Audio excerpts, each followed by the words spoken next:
You are on Crocodile's True Stories channel. Enjoy listening. I was late, not drastically, 15 minutes at most, but late enough that the rehearsal was already in full swing when I stepped through the doors of the event hall. I had misjudged traffic, or maybe I hadn't cared enough to rush. The truth is, I'd been dragging my feet without really knowing why. Something in my gut had felt off all day. I'd chalked it up to nerves, to the overwhelming surrealism of seeing my little girl walk down the aisle, even if just for practice. But the second I stepped into that room, I understood what had been bothering me. The lighting was soft and golden, that kind of overfiltered warm hue event planners charge extra for. The florist had outdone herself, draping the place in soft blush roses and eucalyptus, candles flickering in tall glass cylinders lining the aisle. A string quartet played something elegant but too familiar to notice, probably Pachelbel's canon or whatever people always pick for weddings. Chairs were filled. Guests had smiles plastered on their faces. It all looked picture-perfect. Except it wasn't. My eyes scanned the front, looking for Molly. I expected her to be seated, probably on her phone scrolling through seating arrangements or texting Emma about something tiny but urgent, the way she always did when she was nervous. Instead, I saw her standing, laughing at something. Not just standing. She was with someone. A man. And not just any man. Alex. That name landed like a glass breaking on tile. Alex. From my company. A former employee who'd left about 2 years ago under odd, forgettable circumstances. He wasn't fired, but he didn't quit on a high note either. Just left. Disappeared after Molly had stopped by the office one day. At the time, I hadn't thought much of it. Now, everything rewound in my head like a film reel unraveling too fast. He was talking to Molly like they were the ones getting married. Too close. His body tilted toward hers with familiarity that made my stomach drop. And then his hand, his damn hand, rested on her waist. Not briefly, not accidentally, casually, like it belonged there. She didn't pull away. She didn't even look surprised to see him. She leaned into it, smiling, laughing like I wasn't even in the room. Or worse, like I never existed. I froze in place. It's hard to explain what that moment felt like.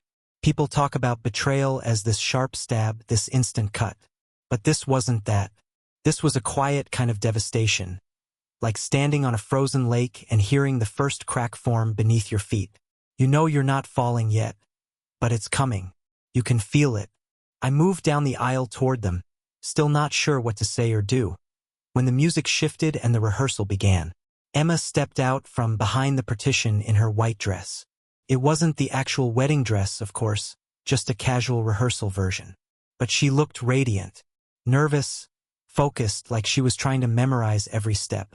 And then, something happened that shattered me in a way I didn't think possible. Alex stepped forward, calm, smiling like he'd earned the right, and met her halfway down the aisle. He placed his hand gently on her shoulder and said something I couldn't hear. Emma nodded. She smiled. Not awkwardly, not uncertainly. She smiled like this was how it had always been. That moment should have been mine. That's the part that broke me. That shoulder was mine to steady. That walk was mine to share. I had imagined that moment since she was 6 and had to be carried out of ballet class crying because the music was too loud. I had pictured it 1,000 times during the years I spent staying late at work so we could afford things like college, and this wedding, and the countless invisible safety nets that hold a family together. But now, that role had been quietly reassigned. Without announcement, without explanation. It wasn't just a mistake, it was a recasting, and everyone seemed in on it but me. I finally made my way to the front row, numb. Molly noticed me then. Her eyes landed on me with a flicker of something. Guilt? Surprise? Maybe not even that. Maybe it was annoyance. Her expression didn't say, "I'm glad you're here." It said, "Don't make a scene." I sat down next to her. Alex had already taken a seat behind us, chatting with someone like he was part of the family. I leaned in and whispered, "What is he doing here?" She didn't flinch. "He's helping. Friend of the family," she replied, as if that explained anything. Friend of the family. I almost laughed, but nothing about it was funny. I wanted to say, "Since when?" I wanted to stand up and demand to know how everyone seemed to accept him like he'd always been part of this moment. But I didn't, because I knew exactly what would happen. I'd be accused of overreacting, of making Emma's day about me, of being jealous, petty, controlling. So instead I just nodded, like a man accepting a sentence he hadn't realized was being read. The rest of the rehearsal went on in a haze. I clapped when people clapped. I smiled when I needed to. I shook hands, gave hugs, posed for pictures. But none of it felt real. The music blurred. My daughter looked happy. My wife looked radiant. And I felt like a ghost, like I had already been erased. Afterward, at dinner, Alex sat beside Molly again. He was laughing with Emma's fiancé, making everyone laugh with stories I hadn't heard before. I kept catching Emma looking at him, listening to him, with the kind of open admiration kids reserve for their parents. And suddenly, every strange moment from the past year began to slot into place. I remembered the gym Molly joined, an hour away for some reason. The way she started dressing a little younger, investing in new makeup, new routines. Her sudden obsession with me time. Her phone always placed screen down on the table. How she'd come home late smelling like unfamiliar cologne and offer vague excuses about traffic or errands. I remembered how she took time off when Alex left the company. At the time, I thought she was just being thoughtful, helping clean up loose ends for the team. But now I wondered what kind of loose ends those had been. And Emma, sweet, loyal Emma, had started talking about Alex more recently, calling him a good influence, saying things like, "He really helped Mom while you were so busy with work." I had assumed she was just trying to be supportive. Now it all sounded rehearsed, like a line practiced too many times in front of a mirror. That night at home, I asked Molly directly, "So, how long has Alex been part of the family, exactly?" She raised her eyebrows. "What's that supposed to mean?" "Just curious. Didn't know we were so close with him." She shrugged. Emma wanted help planning the details. "Alex is organized. He stepped up. That's all." "That's all," I repeated. But we both knew it wasn't. She turned off the light and rolled over, her back to me. And I stared at the ceiling, 1,000 questions screaming silently in my head.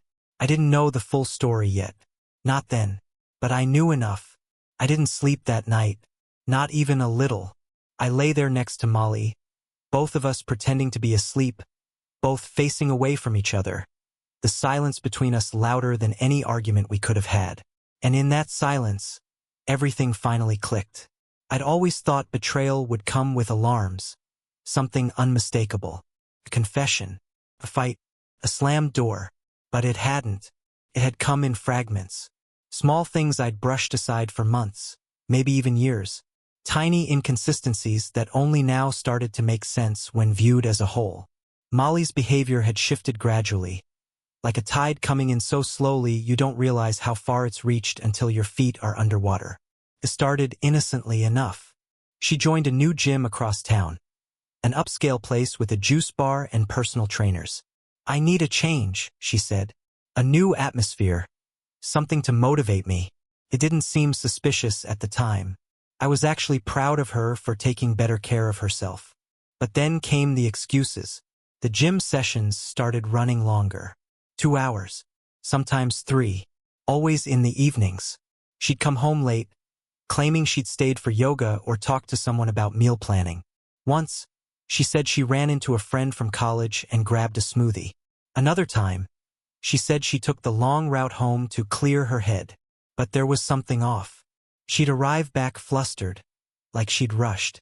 Her hair always pulled up, her phone always in her hand, but the screen always turned away. I remember asking her once, gently, "Everything okay? You've been gone a while."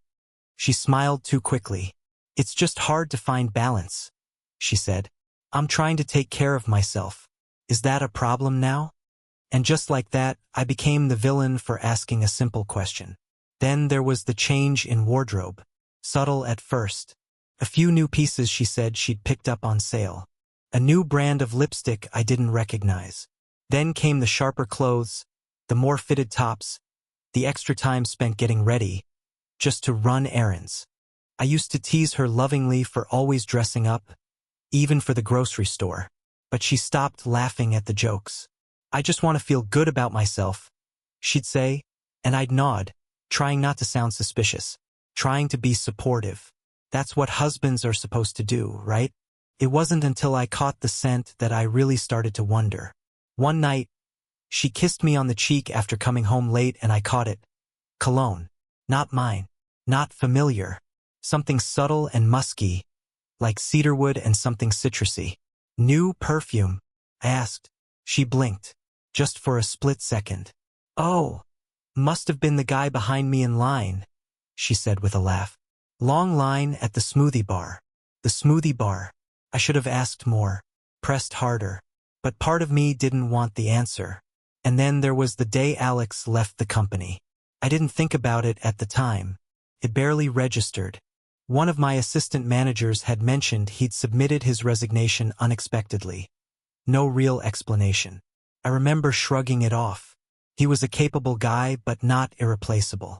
I signed the exit papers, moved his files, forgot about him. But now I realize Molly took that same week off. She claimed she wanted to declutter the house and focus on herself.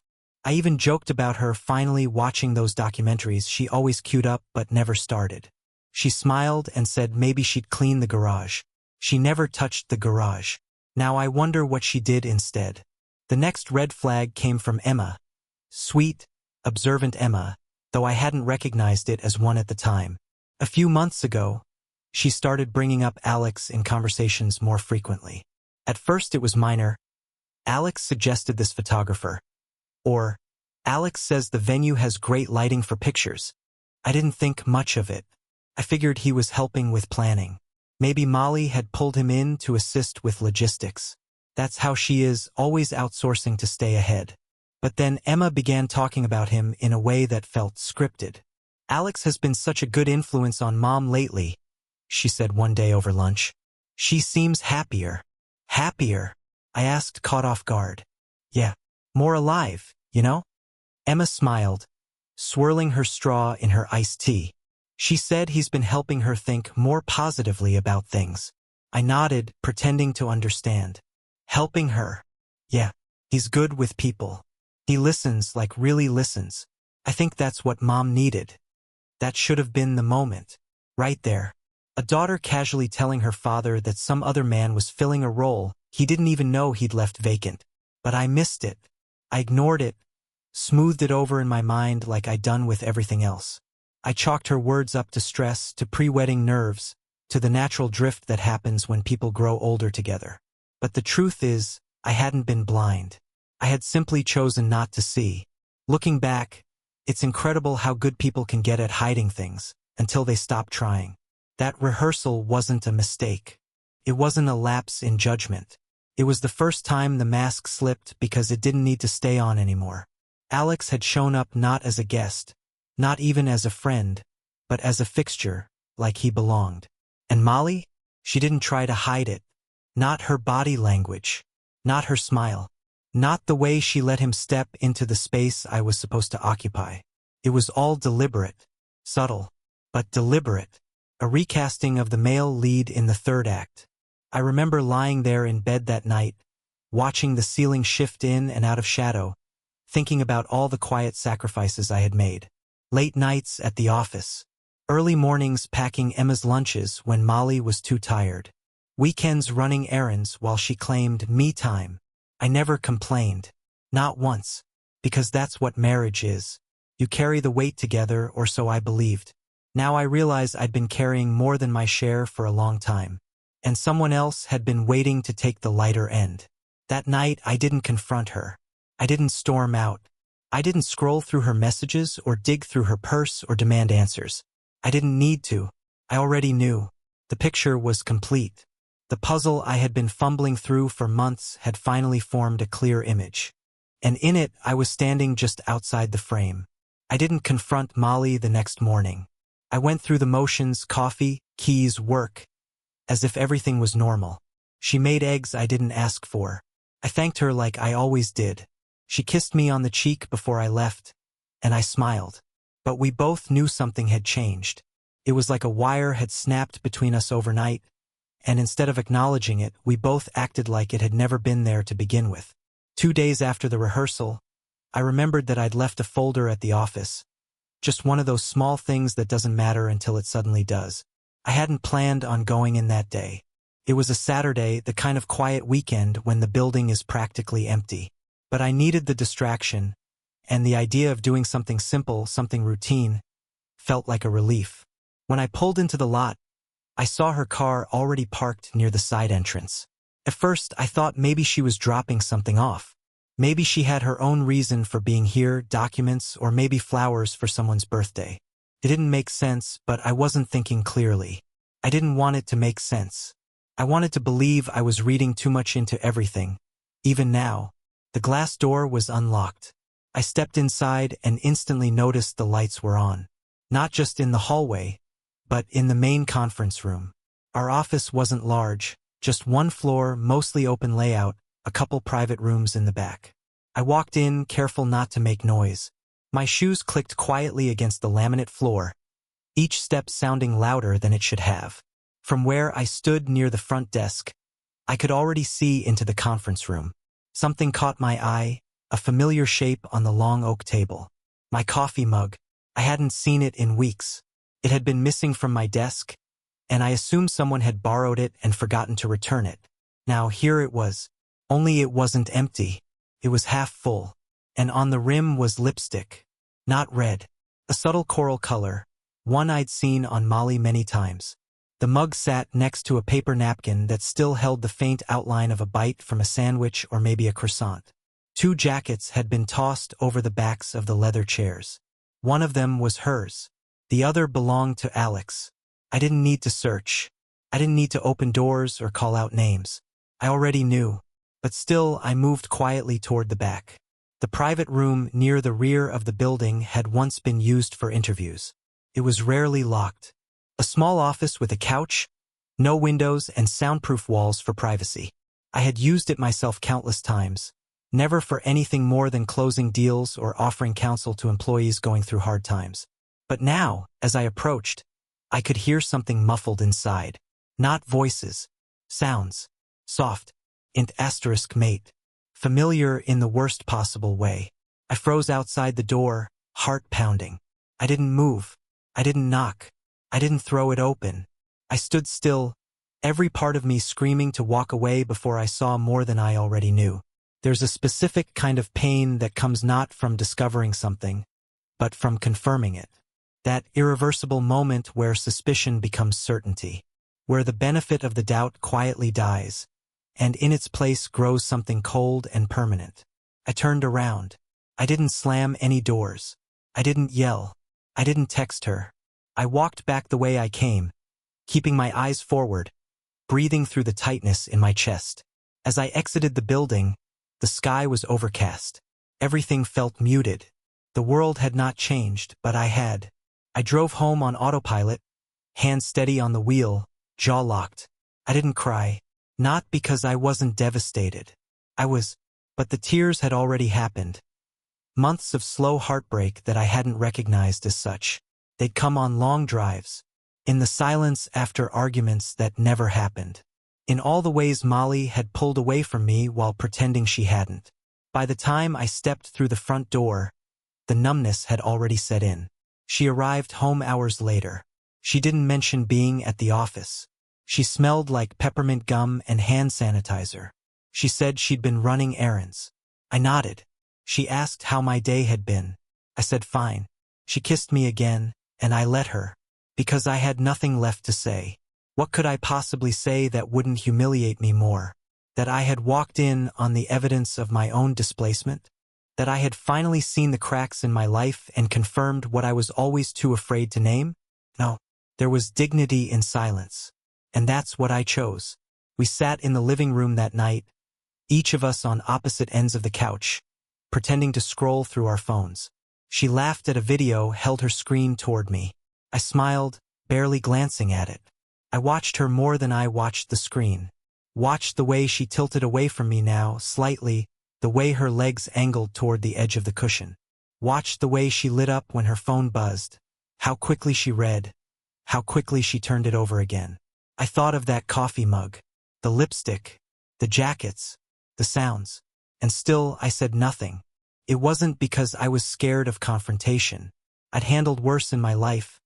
Family emergencies, layoffs, surgeries, disasters. I wasn't afraid of raising my voice. I was afraid of what might happen after. That she'd deny it. That she'd say it didn't mean anything. That she'd lie so casually it would confirm how little I meant now. Instead, I kept that truth to myself like a private funeral.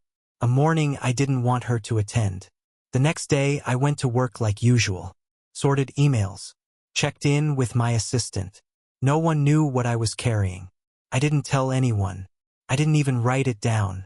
I just sat there, in the same building where it had happened, surrounded by walls that now knew more than I wished they did. In a meeting that afternoon, Alex's name came up.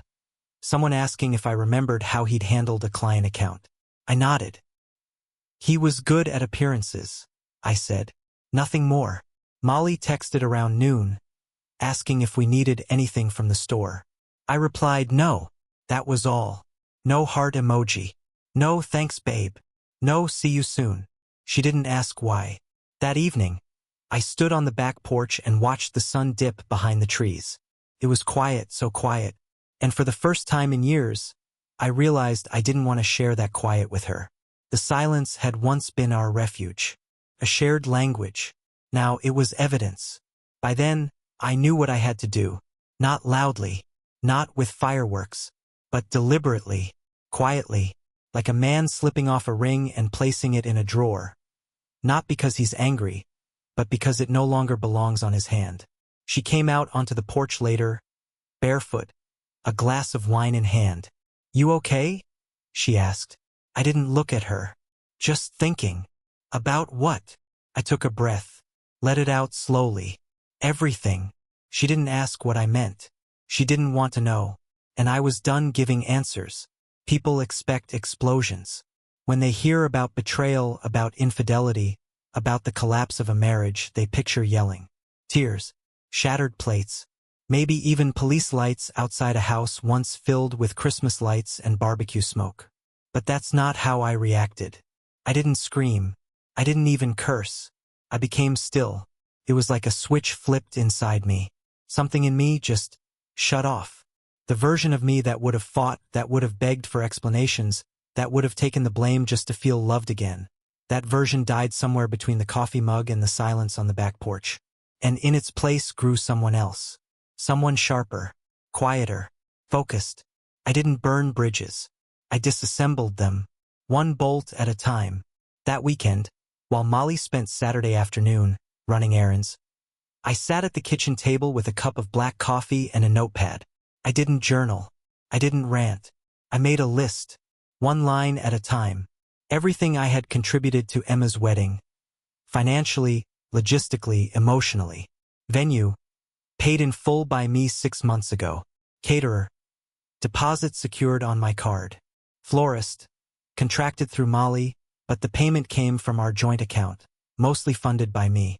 Photographer. My referral. My signature on the contract. Dress.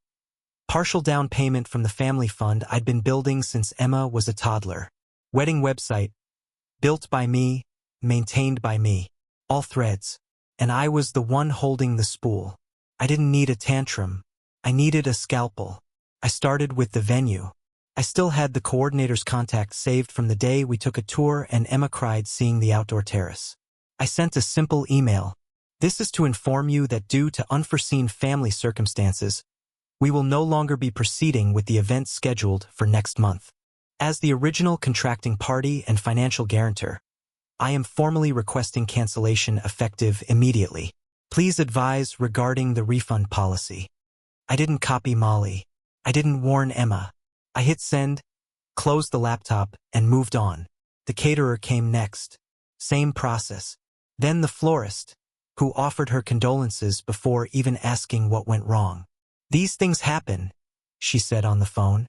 Are you okay, Mr. Prescott? I told her I was. I lied, but only a little. The photographer was confused. You're sure you want to cancel? Yes. Should I notify the bride? No, I will. But I didn't. Not yet.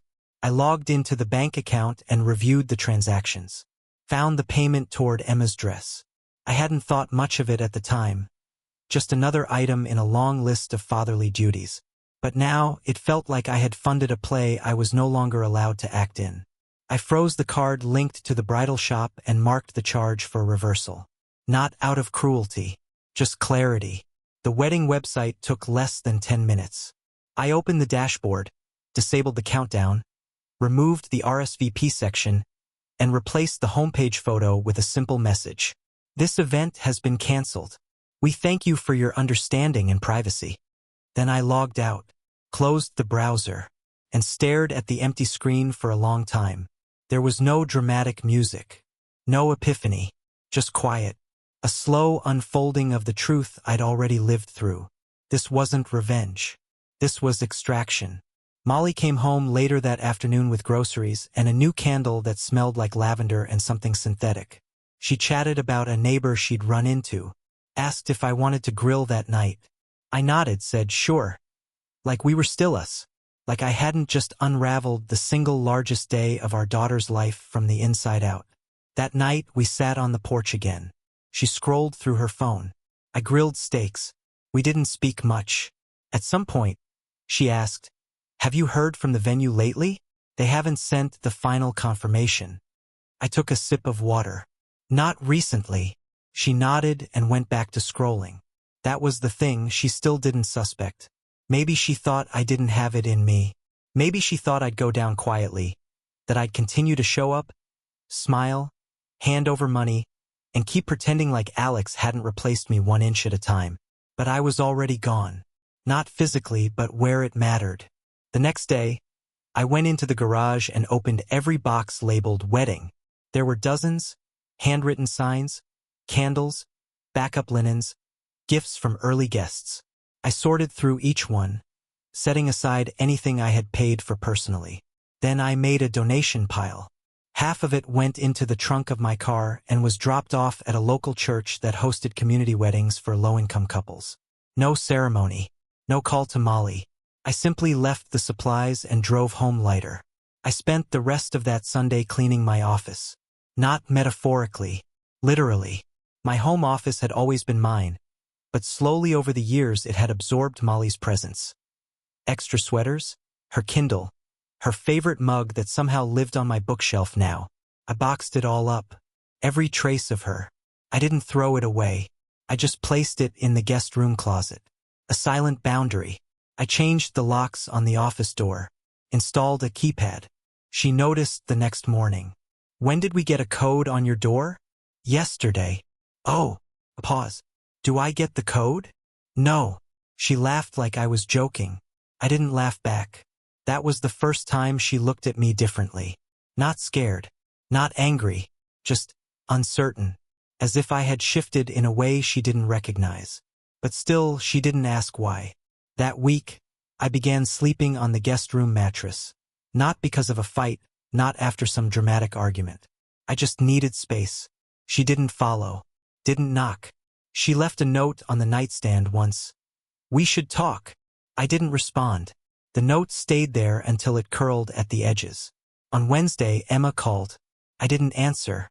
On Thursday, she left a voicemail. She sounded panicked. Said the florist was confused. The caterer had emailed her asking for a confirmation of the cancellation.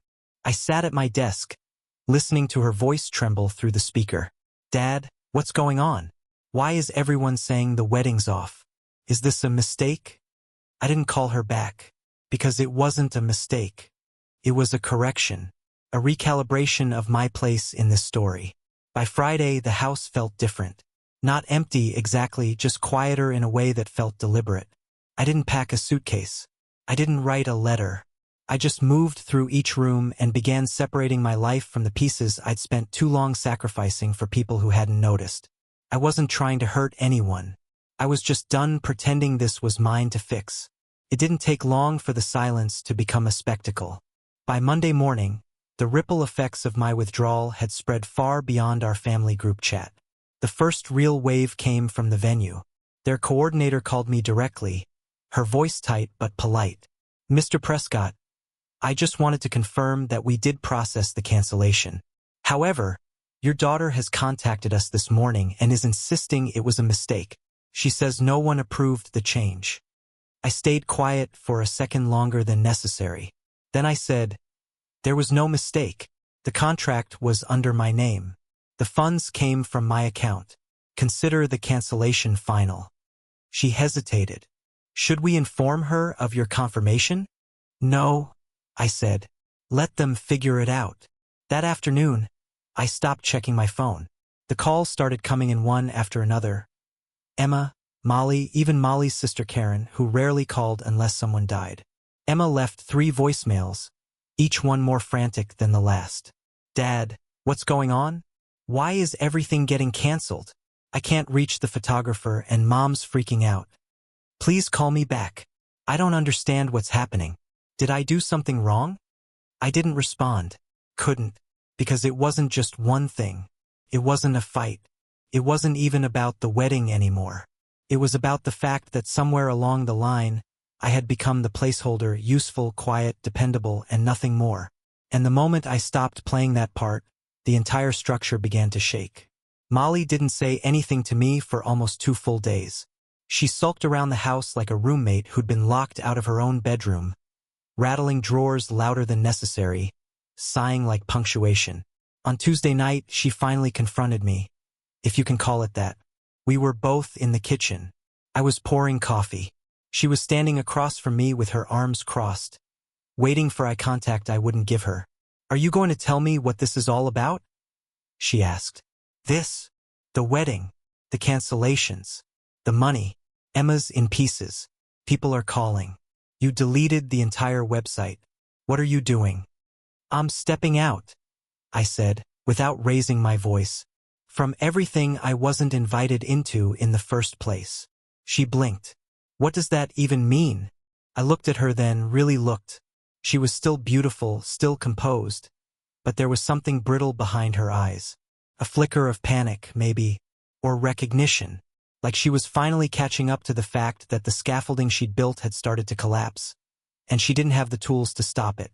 "You gave my place away, Molly," I said quietly, "piece by piece, conversation by conversation, until I was just a name on the RSVP list. You just didn't expect me to notice." "That's not true." "It is," I said, "and you know it." She didn't argue. She turned and walked upstairs. By Wednesday, things had gone public. Someone, probably one of Emma's friends, posted a confused message on Facebook about the wedding being paused due to family complications. That post was shared, ****,